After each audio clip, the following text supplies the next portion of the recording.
ፖለቲከኛው አንዷለም አራጌ ኦህዴዶች ትከሻችን ላይ ቆመው እስክስታ እየጨፈሩብን ነው ሲል ተናግሯል። ይህንን መረጃ እናካፍላችኋለን። ህወሓት ወደ መሃል ሀገር ሰብሮ ለመግባት ከውጭ ወደ ውስጥ በሱዳን በኩል በተለያዩ ግንባሮች ጥቃት ለመክፈት ሰፊ ወታደራዊ ስትራቴጂ መንደፉን ጀነራል ጻድቃን ገብረትንሳኤ ሲያረጋግጣሉ።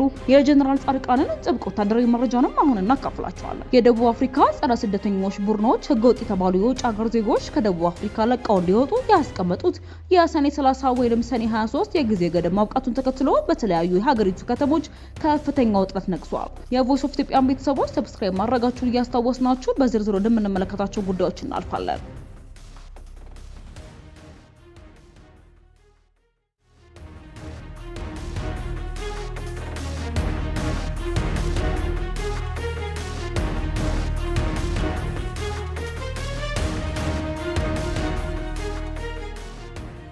የጀነራል ጻድቃን ጥብቅ ወታደራዊ መረጃ ህወሓት ወደ መሃል ሀገር ሰብሮ ለመግባት ከውጭ ወደ ውስጥ በሱዳን በኩል በተለያዩ ግንባሮች ጥቃት ለመክፈት ሰፊ ወታደራዊ ስትራቴጂ መንደፉን ጀነራል ጻድቃን ገብረትንሳኤ ያጋልጸዋል። በወልቃይት ሲጠበቅ የነበረው የህወሓት ጥቃት ባልተጠበቀበት ግንባር ሊፈነዳ እንደሚችል ጀነራሉ ተናግረዋል።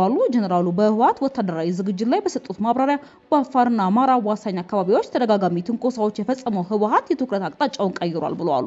በምዕራብ ኢትዮጵያ በኩል ጥቃት ከፍቶ ወደ መሃል ሀገር ለማገስገስ የተንቀሳቀሰ መሆኑንም ጀነራሉ ጠቁመዋል። ጀነራሉ በምዕራብ ኢትዮጵያ በኩል ሲሉ በቤኒሻል ጉሙዝ ክልል በበኩል ማለታቸውም ነው።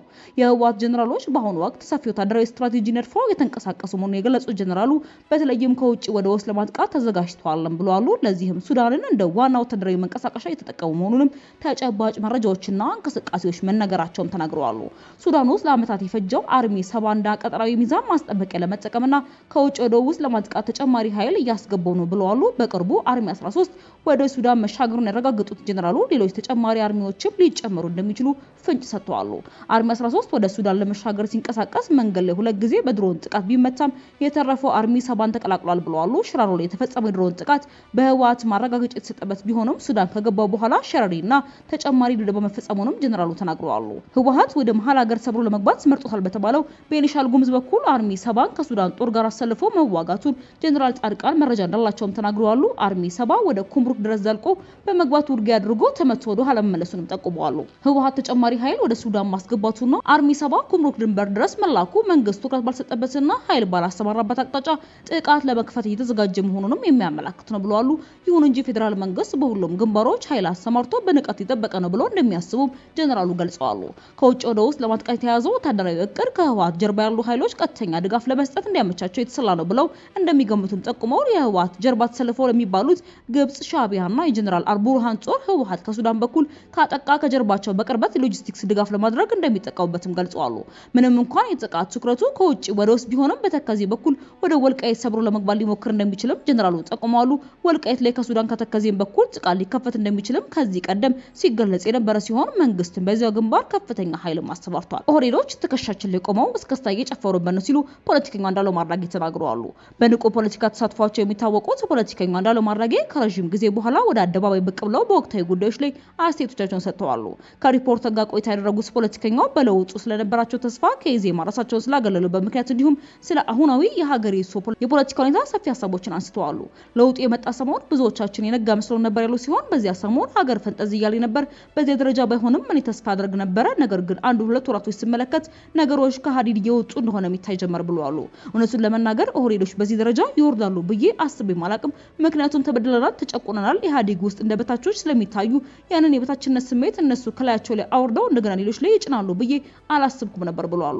ምክንያቱም አንተ በደል ሲደርስብህ ቁስልህን ታውቀዋለህ፣ ያንን ቁስል ሌላው ላይ ማቁሰል ትፈልጋለህ ብዬ አላስብም በማለት ስም ኦህዴድ ሲሉ በጠሩት ቡድን ላይ ብርቱ ትችትም ሰንዝረዋል። አቶ አንዷለም ብርቱ ትችታቸውን ይቀጥሉና ኦህዴድ ሲሉ የጠሩት ቡድን በዚህ ደረጃ ይወርዳል ብዬ አልጠብቅም ነበር ይላሉ። በዚህ ደረጃ ይወርዳሉ ብዬ አልጠብቅም፣ ትከሻችን ላይ ቆመው እስክስታ ይወርዳሉ ብዬ አንድ ቀንም አላስብኩም ብለዋል። በአሁኑ ወቅት ኦህዴድ የሚባል ህጋዊ የፖለቲካ ድርጅት ባይኖርም ብዙዎች የብልጽግና ፓርቲ ኦሮሚያ ቅርንጫፍን ኦህዴድ ሲሉ የጠሩት መስማትም የተለመደ ነው። አሁን ላይ ሀገሪቱን እየመራ ያለው ገዢ ፓርቲ ከሁሉም ክልሎች ተጣጣ የብልጽግና ድርጅት ሲሆን ፖለቲከኛው ብርቱ ትችታቸውን ያቀረቡት ግን ኦህዴድ ሲሉ በጠሩት አካል ላይም ነው። የቮይስ ኦፍ ኢትዮጵያ ቤተሰቦች ሰብስክራይብ ማድረጋችሁን እያስታወስናችሁ ወደ ምርጫ ጉዳያችን እናልፋለን።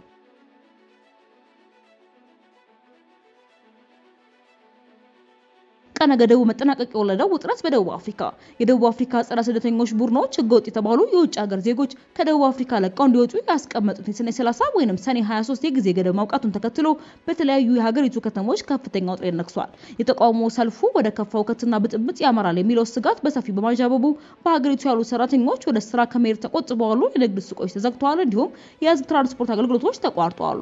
በደርባንና በጆሃንስበርግ መካከል የሚገኙ አብዛኞቹ ሱቆችና የንግድ ተቋማት ላይ የዝርፊያ ስጋት ስላለባቸው ተዘግቶ ቆይተዋል። ሰራተኞችና ጉዳይ ያለባቸው ተጓዦችም በቤታቸው ለመቆየት መርጠዋል። በደርባን ከተማ የዙሉ ባህላዊ አልባሳትን የለበሱ ዱላና ጋሻ የያዙ አነስተኛ የሰልፈኞች ቡድኖች በአንድ ፓርክ ውስጥ ተሰብስበው አባ ሃምቤ ወይንም ይሂዱ ይልቀቁ የሚሉ መፈክሮችን እያዜሙ ይገኛሉ። የደቡብ አፍሪካ የጸጥታ ኃይሎች ሰልፈኞቹን በቅርብ ርቀትም እየተከታተሉ ይገኛሉ። ይህ የጊዜ ገደብ ካለፉት ሳምንታት ጀምሮ በፈጠረው ፍርሃት ምክንያት በሺዎች የሚቆጠሩ የውጭ ሀገር ዜጎች ወደ ሀገራቸው ለመመለስ ቆንስላዎችን እንዲሁም ጊዜያዊ መጠለያዎችን እያጨናነቁ ይገኛሉ። ባለፉት ሳምንታት በተቀሰቀሰ የጸረ ስደተኛ ጥቃት የሰዎች ህይወት መጥፋቱ ስጋቱን ይበልጥ አባብሶታል። የደቡብ አፍሪካ መንግስት ሊፈጠር የሚችል ሁከትን ለመከላከል ተጨማሪ ፖሊስ ኃይል ያሰማራ ሲሆን ወታደራዊ ኃይሉንም በተጠንቀቅ አቁሟል። ፕሬዝዳንት ሲሪል ራማፎዛ ህግ የሚጥሱ አካላት ላይ ጥብቅ እርምጃ እንደሚወስድም አስጠንቅቀዋል። በደቡብ አፍሪካ የተባባሰ የመጣው የጸረ ስደተኞች ጥላቻና እንቅስቃሴ ተከትሎ ጆን አለን በተባለ ማላዊ ስደተኛ ጥቂት ልብሶችን በቦርሳው ጠቅልሎ ደቡብ አፍሪካዊት ፍቅረኛውንና የአንድ ዓመት ልጁን በሀዘን ተሰናብቶ ከሀገሪቱ ለመውጣት አውቶቡስ ለመያዝም ተገዷል። ጆን አሁን ላይ በደርባን ከተማ በሚገኝ ጊዜያዊ መጠለያ ውስጥ ይገኛል። ህጋዊ ሰነድ የሌላቸው የውጭ ሀገር ዜጎች በሙሉ ሀገሪቱን ለቀው እንዲወጡ ጸረ ስደተኞች ቡድኖች ያስቀመጡት መደበኛ ያልሆነ የጊዜ ገደብ እስከ ዛሬ ጁን 30 ድረስ ከመጠናቀቁ በፊት ሀገሪቱን ለቀው ለመውጣት ተስፋ በማድረግ ላይ ከሚገኙ በሺዎች የሚቆጠሩ ሌሎች ስደተኞች ጋር ለ4 ቀናት ብቻ አውቶቡስ ጠብቆ ቆይቷል። ምንም እንኳን የደቡብ አፍሪካ መንግስት ይህንን የጊዜ ገደብ ባይቀበለውምና በስደተኞች ላይ የሚደርሰውን ጥቃት ቢያወግዝም ድርጊቱን በቁርጠኝነት ማስቆም ባለመቻሉ ከሌሎች የአፍሪካ ሀገራትና የሲቪክ ማህበራት ጠንካራ ትችት እየቀረበበት ይገኛል። የቮይስ ኦፍ ኢትዮጵያ ቤተሰቦች ለዘረዝንላችሁ ዘገባዎች እነዚህን ይመስሉ ነበር። በሌሎች አዳዲስና ወቅታዊ መረጃዎች ዳግም እስክንገናኝ ድረስ በደህና ቆዩ።